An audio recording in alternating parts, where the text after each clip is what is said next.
আমরা সকলেই যদি একটু লক্ষ্মীমন্ত হয়ে একটু নিয়ম কারণ মেনে ধর্ম মেনে একটু ধূপ ধুনো দিয়ে সংসারটা রাখি, তাহলে সংসারটা সুখী হয়, মা লক্ষ্মী সন্তুষ্ট হয়, আমাদের শান্তি আসে। সেটা তো আর হয় না। তাই আমি একটি কবিতা লিখেছি।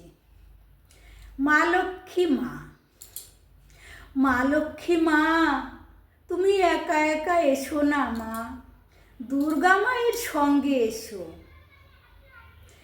যে তোমাকে ধূপ ধুনোতে করবে বরণ, তার ঘরেতেই বসো। তোমার মোটেই ভালো লাগবে না মা, তোমার মোটেই ভালো লাগবে না, গোবর ছড়া এখন আর কেউ দেয় না মা। প্রভাত কালে কেউ ওঠে না, বউরা থাকে শুয়ে, স্বামীরা দেয় উঠোন ঝাড়, থালা বাসন মাজে।